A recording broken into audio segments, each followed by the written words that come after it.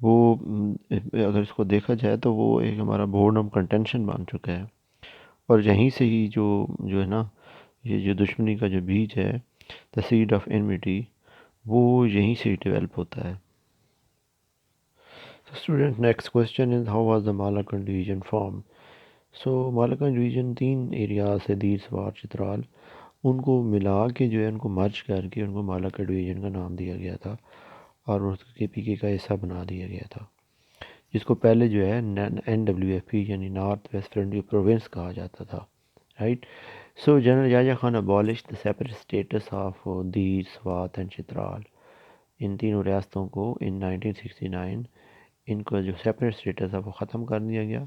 So these 3 states were merged to form Malakand division. So it was made an administrative part of the NWFP یعنی کہ KPK. So the next question is what do you mean by the economic development? So it's mean the growth of economy from backward to advanced economy is known as the economic development. So it is just like a process through which such changes that are introduced economy by adopting, utilizing modern, advanced capital and human resources as increase the income of the country. یعنی کہ ایک process ہوتا ہے کہ جس میں changes جو ہے نا وہ ڈیولپ کی جاتی ہیں، امپروو چیزیں جو ہے نا وہ اس میں استعمال کی جاتی ہیں، ایسے ریسورسز یوز کیے جاتے ہیں جو کہ آپ کا ایسی آپ کے جو ریسورسز ہیں، آپ کا جو کیپٹل ہے، لائک آپ کے جیسے ہمارا جو ہے وہ ایگریکلچر ہے جس سے مین سورس آف انکم ہے ان کو، اور اس طرح سے ہیومن ریسورس کو یوز کر کے جو ہے نا حکومت کی جو آمدنی کو بڑھایا جاتا ہے، تو اس کو ہم کہتے ہیں اکنامک ڈیولپمنٹ. اس سے لوگوں کا لیونگ اسٹینڈرڈ بھی ہائی ہوتا ہے، اور ان کو ایجوکیشن، ہیلتھ کی، امپلائمنٹ کی، اور مطلب ہے کہ ریکریشن کی جو ہے نا وہ بہتر فیسلٹیز ملتی ہیں. سو اس طرح سے ان کی جو گورنمنٹ ہے اس میں جو فرسٹ ہے نا مسٹر شعیب جو اکانومسٹ تھے نا ورلڈ بینک کو، ان کو اپوائنٹ کیا گیا تھا. سو وہ اسپیشلی جو ہے نا ایوب خان کے دور کی بات ہو رہی ہے. تو ہی control import and export effectively and encourage the export in the national trade, جس سے جو ہے جو سیونگ بڑھی اور فارن ایکسچینج میں اضافہ ہوا. تو اس طرح سے نئی انڈسٹری لگی، انڈسٹریز کو لائسنس بھی پرووائڈ کیے گئے.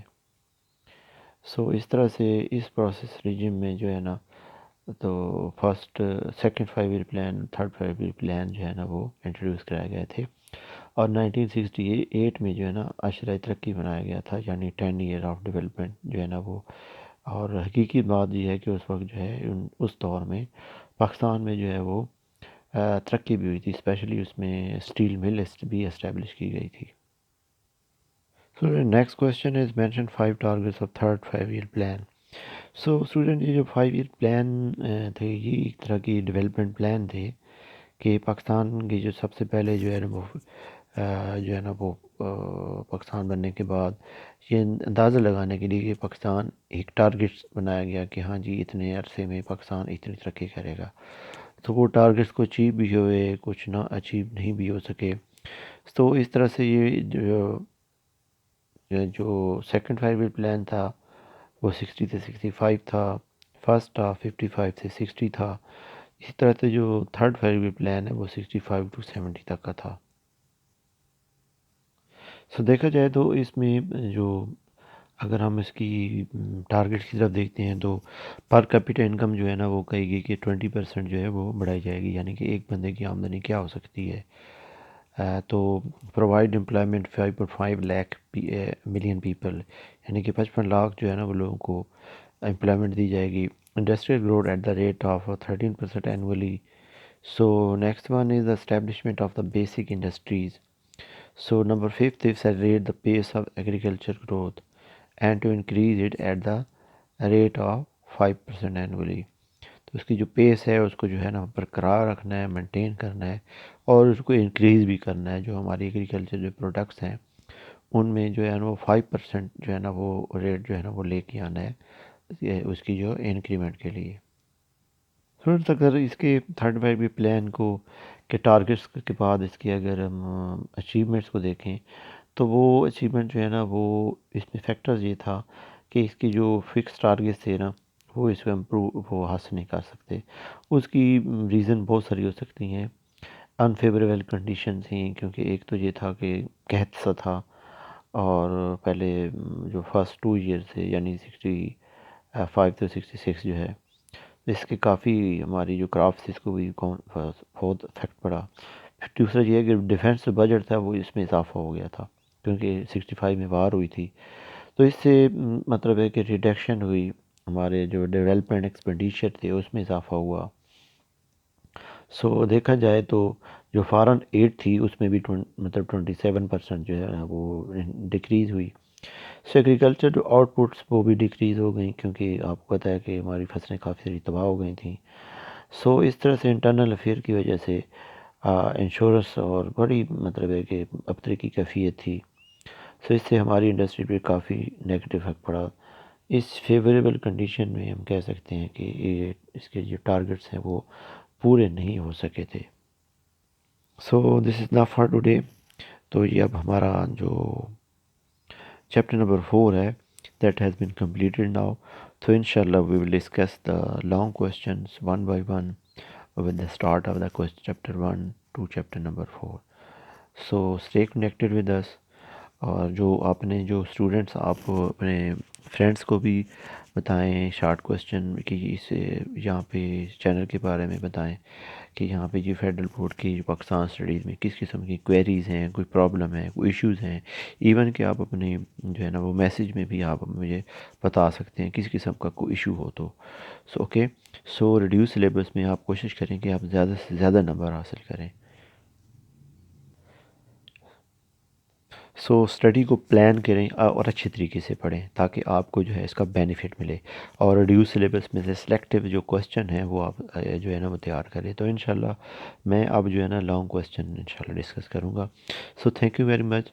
اپنا اور چینل کو جو اپنے فرینڈس کو بھی بارے میں بتائیں، اور اس کو سبسکرائب بھی کریں، لائک کریں، اور شیئر بھی آپ اس کو کر سکتے ہیں. Thank you. السلام علیکم.